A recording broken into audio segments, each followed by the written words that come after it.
Hello മുത്തുമണികളെ, ഇന്ന് നമുക്കൊരു fish curry വെക്കാം കേട്ടോ. അപ്പോൾ ഇതാണ് ഞാൻ പറഞ്ഞ ആനച്ചവിട്ടി. നമ്മുടെ ഒരുപാട് സബ്സ്ക്രൈബേഴ്സ് എന്നോട് ചോദിച്ചിട്ടുണ്ടായിരുന്നു ആനച്ചവിട്ടി എന്ന ഫിഷിനെ പറ്റി. ഞാൻ പറയുമ്പോഴേക്ക് ലൈവിൽ എന്താണെന്നൊക്കെ ഇപ്പോൾ മനസ്സിലായില്ലേ. ഞങ്ങളുടെ ഇവിടെ കോഴിക്കോട് ജില്ലയിൽ രാമനാട്ടുകരയിൽ ആനച്ചവിട്ടി എന്നാണ് കേട്ടോ ഈ ഫിഷിനെ പറയാം. നല്ല ടേസ്റ്റിയാണ് ഈ ഫിഷ്. അപ്പോൾ ഞാനത് ഒന്ന് കട്ട് ചെയ്യാണ്. കത്രിക ആയതുകൊണ്ട് പിന്നെ എളുപ്പത്തിൽ തന്നെ കട്ടയിലൊക്കെ കഴിയും. ഈ കത്തിയും കാണ്ടി കൂടുതൽ എനിക്ക് ഗുണമായിട്ടുള്ളത് കത്രികയാണ് കേട്ടോ. അങ്ങനെ ഞാനത് നന്നായിട്ട് കഴുകുകയാണ്. ഒരു 3 പ്രാവശ്യമൊക്കെ ഞാൻ കഴുകാറുണ്ട്. അത് നന്നായിട്ട് കഴുകി നമ്മൾ പൊരിക്കാനുള്ളത് വേറെ മാറ്റി വെക്കുന്നുണ്ട്. നമ്മൾ കറിയിലേക്ക് ഇത് കറി ടേസ്റ്റ് വരുന്നത് തേങ്ങ അരച്ചിട്ടുള്ള കറിയാണ് ഒന്നും കൂടി അടിപൊളിയായിട്ടിരിക്കുക. ഈ മുളകും മസാലയൊക്കെ ഇടുന്നതിനെക്കാട്ടി ടേസ്റ്റ് വരുന്നത് തേങ്ങ അരച്ചിട്ടുള്ള കറി കേട്ടോ. അങ്ങനെ അത് പിന്നീട് നന്നായിട്ടിത് കഴുകി. അങ്ങനെ നമ്മുടെ ഫിഷൊക്കെ കഴുകിയതിന് ശേഷം നമുക്കിനി അതിലേക്കുള്ള ഇൻഗ്രീഡിയൻസ് എടുക്കാം.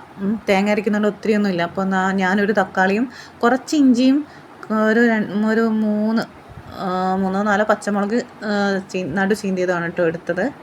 ഇത്രയേ ഉള്ളൂ. ഞങ്ങൾക്ക് വേണ്ടി മാത്രമേ അപ്പോൾ ഞാൻ കുറച്ചേ എടുത്തിട്ടുള്ളൂ. അങ്ങനെ ഇനി നമുക്ക് കറി ഉണ്ടാക്കാം. അങ്ങനെ മൺചട്ടിയാണ് എടുത്തത് കേട്ടോ. ഈ മൺചട്ടിയിൽ കറി ഉണ്ടാക്കുമ്പോൾ ഒരു പ്രത്യേക ടേസ്റ്റ് ആണല്ലോ അല്ലേ.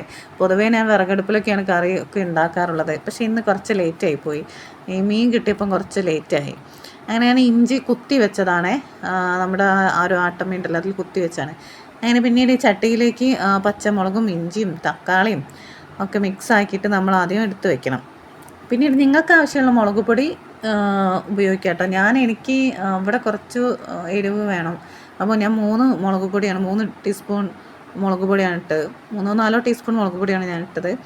പിന്നെ ഞാൻ അതിലേക്ക് 2 ടീസ്പൂൺ മഞ്ഞൾപ്പൊടിയാണ് ഇട്ടത്. ഇപ്പോൾ നമ്മുടെ ഓരോരുത്തരുടെയും ടേസ്റ്റ് വ്യത്യസ്തം ഉണ്ടായിരിക്കുമല്ലോ. അപ്പോൾ ഞങ്ങൾ ഇവിടെ ഇങ്ങനെയാണ് ഉപയോഗിക്കാറുള്ളത്. തേങ്ങ അരച്ച് വെക്കുകയാണെങ്കിലും കുറച്ചൊരു സ്പൈസി ആകുമ്പോഴാണ് ആ ഒരു ടേസ്റ്റ് കിട്ടുന്നത് കേട്ടോ. പിന്നീട് അതിലേക്ക് ആവശ്യത്തിനുള്ള ഉപ്പും ചേർത്തിട്ട് നന്നായിട്ടൊന്ന് മിക്സ് ചെയ്യാം. അത് കണ്ടില്ലേ. പിന്നെ കുറച്ച് ഈ പുളി, അതായത് നമ്മുടെ ഈ വാളൻ പുളി ഉണ്ടാവുമല്ലോ, ഞങ്ങൾ ഈ ഭാഗത്തേക്കൊക്കെ അധികം ഈ വാളൻ പുളിയാണ് യൂസ് ചെയ്യാറുള്ളത്. അത് ഈ വാളൻപുളി മീൻ കട്ട് ചെയ്യണതിന് മുന്നേ തന്നെ കുറച്ച് വെള്ളത്തിലിട്ട് വെച്ചിട്ടുണ്ടായിരുന്നു ഈ പുതരാൻ വേണ്ടിയിട്ട്. അതാകുമ്പോൾ പിന്നെ എളുപ്പത്തിൽ നമുക്ക് പിഴിഞ്ഞ് കിട്ടുമല്ലോ. അങ്ങനെ അത് വാളൻപുളി വെള്ളത്തിലിട്ട് വെച്ചിരുന്നത് നന്നായിട്ട് പിഴിയുക, നന്നായിട്ട് കൈകൊണ്ട് നന്നായിട്ട് അത് മിക്സ് ചെയ്ത് നന്നായിട്ട് പിഴിയുക. എന്നിട്ട് ആ വെള്ളം ഇതിലേക്ക് ഒഴിക്കുക. എന്നിട്ട് അതിന് ശേഷം കുറച്ച് വെള്ളം നിങ്ങൾ എത്രയാണോ നിങ്ങൾക്ക് ഉപയോഗിക്കുന്നത്, അങ്ങനെ ഈ കുറുക്കി വെക്കുമ്പോഴൊക്കെ നല്ല ടേസ്റ്റാണ് ഈ തേങ്ങ അരച്ച കറികളൊക്കെ. അങ്ങനെ കുറച്ച് വെള്ളമൊക്കെ ഉപയോഗിച്ച് പിന്നീട് അത് നന്നായിട്ടൊന്ന് നമ്മുടെ കൈ വെച്ചിട്ട് നന്നായിട്ടൊന്ന് മിക്സ് ചെയ്യണം. ഈ തക്കാളിയൊക്കെ ഒന്ന് ഒരു ഉടയുന്ന ഒരു പരുവത്തിൽ ഇതാക്കുക കേട്ടോ. എന്നിട്ട് അതിലേക്ക് ഞാൻ ഫിഷ് ഇട്ടു.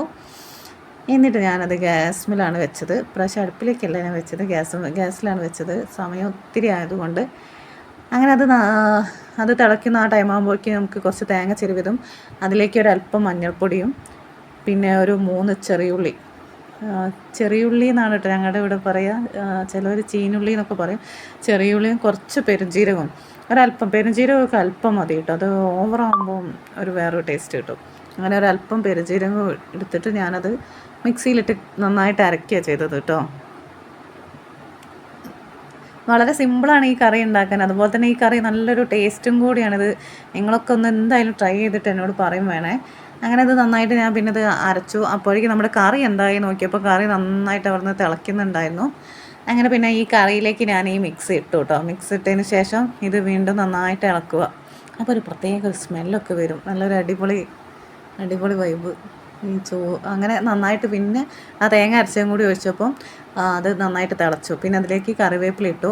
പിന്നെ അതിലേക്ക് നമുക്ക് കുറച്ച് ചെറിയുള്ളി കട്ട് ചെയ്തതിടാം. ഞാൻ ചട്ടിയിൽ വെളിച്ചെണ്ണ ചൂടായതിനു ശേഷം കുറച്ച് ചെറിയുള്ളിയും കറിവേപ്പിലയും ഇട്ട് മൂപ്പിക്കുക ചെയ്തത്.